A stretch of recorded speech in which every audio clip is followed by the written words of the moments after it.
Hello again, guys, and welcome back to another part of the 1983 Pro Grandfather Clock service. Talk tick, talk tick, talk tick. Well, now it's almost 12 o'clock and I'm here in a stew.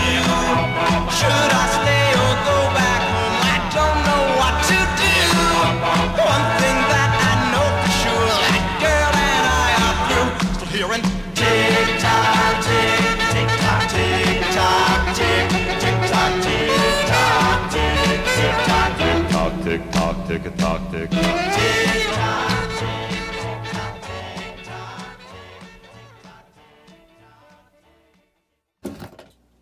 Jeepers Part 2 was sure popular. we better keep pandering to the fans and keep the series going. Maybe there'll be other problems with the clock. I'm sorry. Okay, let's get into this. It was said in the comments by OK Bridges to take the movement and dial and the seat board out as one unit. Now that's the only way I can even think of to get this out of the cabinet. I mean, I thought of that in the last part, but I thought there was some smoother way of doing it. I mean, sure, you could get it does come out and you won't break something, but I don't know. I thought there was more of a, how should I say? Well, I guess an easier way, I don't know how to word it. Anyway, it comes out the back. So to do that, before we even do that, we got to put those sets, well, I don't know what they're called. There's some type of screw. And we got to put those back into the movement so it is actually mounted to the seat board and it doesn't go flying off. Now, nobody actually saw in the last part where they screw into. And let me just try and zoom up here. This is such a strange angle. It doesn't go there, I don't think. It goes there. And these screws are pointed in such a way. I've got my head in the cabinet. I'm gonna try and put that in. This is such a strange angle to film at. Come on, in you go. Oh, yes. Okay, there we go, viewers. It's actually mounting.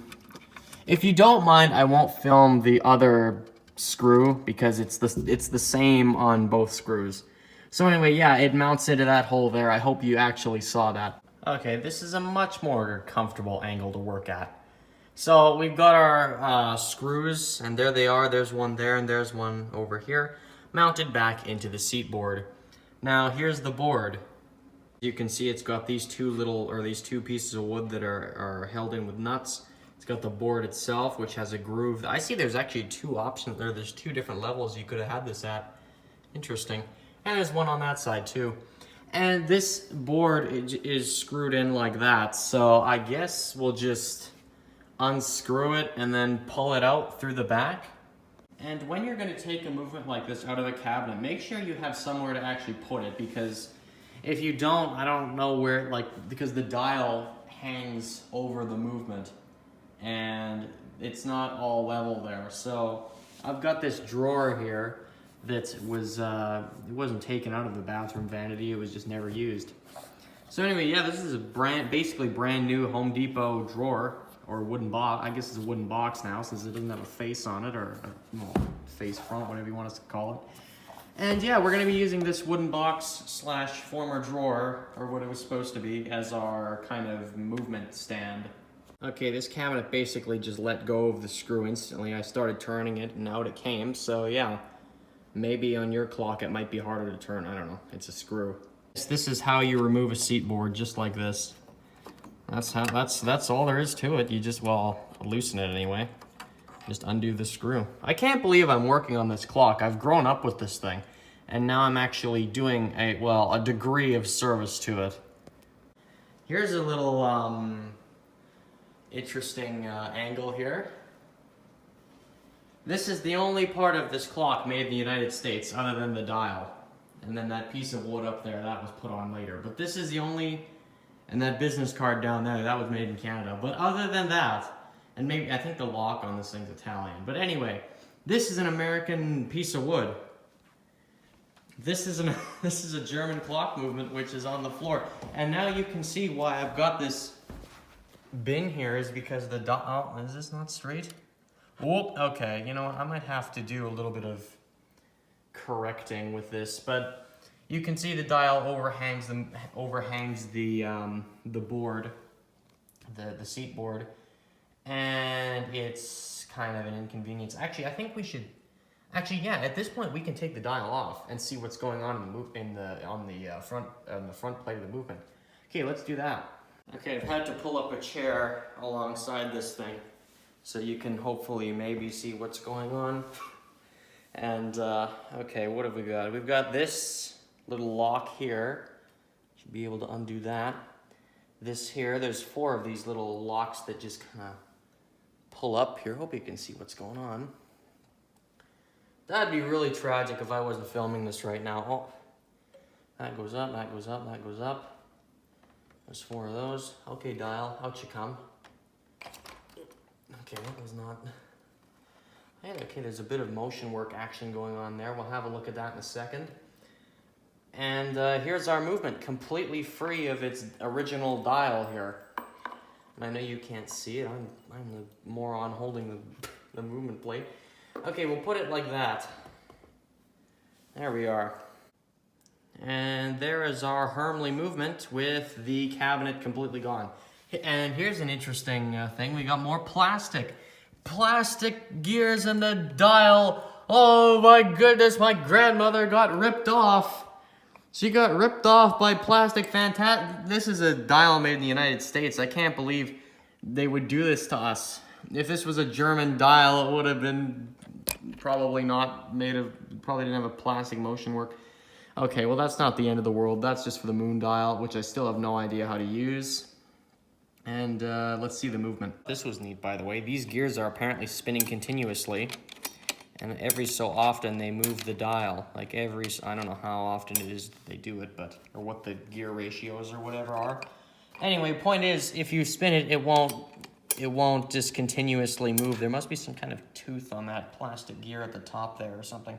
Anyways, the point is, I'm a little disappointed to find any plastic on this clock whatsoever. That's kind of sad. Okay, enough rambling about the dial. Let's see this movement. We've been staring at the back of it this entire time, and this is the first time the front is exposed. And I'm seeing right now that there is a screw to remove this, I believe the Stopworks gear comes right off. It unscrews. Okay, well let's take this off and fix this whole coil mess. This has been sitting around for far too long. And I also am not a fan of the fact that this is just sitting in a wide open room where dust can get to it. So let's get a move on. Isn't it amazing? You get so far into a project, it's like, where did we even start? Or what was the original problem, I guess? Oh, there we go. Okay, that just comes right off. Yeah, that's just... This is a little different than a Westclox Big Ben, wouldn't you say, viewers? Oh, there we go. That comes off. And that's just a simple piece of machinery there. And this should just slide right out. Okay, there's our... This is the quest of the entire series here, viewers. We were trying to remove this gear the entire time. We had to pull the whole thing out of the cabinet. Okay, let's get this, where is it? Let's pull this out. Can this just come right out and without any fuss? Oh, yes, it can. Oh, yes. It's completely screwed up, and this piece of plastic isn't helping. Let's pull this off. Let's come off. Wow, this is like something you'd find at the dollar store. Okay, I'm pretty disappointed with this quality of this plastic. This is like a 30-year-old piece of plastic here. And, well, I mean, obviously no one's been screwing with it, but this is like something that right out of the dollar store. We've come up with the fact that the cable may or may not be damaged. Doesn't that sound like fun, viewers? Oh, man. If the cable's wrecked on that, well, this... Actually, can you even see what I'm... The cable looks a little worn, and this is how it's mounted into this winding drum, by the way. It's over, I don't know, it looks a little worn here. That's not the worst thing in the world. If this were to just watch, this thing snaps off right now. Okay, I think we're okay at the moment. And does it overlap? I'm gonna be fumbling around with this for a few minutes, viewers, so I'll probably come back to you when this is done. Because I've never done this before, so... Okay, things were happening a little bit quick for my taste. So let's kind of stop for a second and or I guess my liking, or whatever you want to say. Let's kind of stop for a second and look at what we've actually got here. We've got our winding drum. That's great there. Nice, nice solid click to that. Listen to that. That's great right there. I see there's something here written in Sharpie. It looks like G something. There is some oil on the drum. I don't know how much really you have to oil this thing. I mean, it's rope going on brass, which I guess is brass cable, isn't it? Actually, correct me if I'm wrong. I'm not entirely sure if it's brass cable or what. But I can't imagine you'd have to oil this too much. And I have gotten a little bit off on my hands, which isn't great. Supporting the don't oil the gear teeth theory, which yes, I already knew not to do that.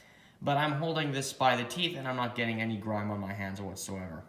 So, yeah, don't oil gear teeth, viewers. I wasn't aware of that myself back in the day. Okay, now let's see our cable here. We've got the pulley. That's great. And the cable looks, you know, pretty okay here. Let's just kind of pull it along here. Oh, there's a little bit of a kink there. I'm wondering, like, when you're looking for kinks in the cable, how much of a kink does there have to sort of be? Because this stuff is kinked all in itself, kind of. Like, oh, here's kind of a kink right there. What do you make of that, viewers? Who knows? Maybe that right there. I don't know. Do you think that's the end of the cable? There's that little kind of kink there, and then there's this here. There's the end of it, which, oh, this thing's kind of looks like it's got kind of a piece of dust attached to it. Except that's not dust. That's coming out of the cable itself. So maybe it's not brass. I'm not really sure. And then you've got the end of it, which has kind of, I don't know how to even describe this. It's very, looks like it's kind of opening up, which I don't know how right that is. And that's the end of the cable. So, was I putting it on the winding drum the wrong way? I tried like 5, 6, 7 times to get it on that drum. I couldn't get it back on. I had to go, on YouTube, as I always do, to maybe potentially find out an answer. And, well, I got kind of what I was looking for. It seems what you do is you just kind of spool it back on. I don't know if there has to be cable in every single one of these grooves, or if you, like, miss one. I'm not really sure. Anyway, I guess we'll, I don't know. Does it go in every groove, or doesn't it? You'd think it would. As for the cable itself, I don't know. Does that look finished to you guys? Is that a ruined piece of cable right there? I don't know. I don't want to put this clock back together and have the same exact issue happen again. Maybe it was because maybe that kink we saw earlier. Maybe it's because of that. Maybe that's why the whole cable got all tangled up somehow. I don't. As I said, I have no idea how this has happened. And I don't want to have to come in here every week and untangle it, so you get the picture, viewers. I think we'll leave this here as we've got it now. And we'll see what the comments generate here. Once again, you all know a heck of a lot more about this than I do, so I'm thankful anyone's bothering to stick around.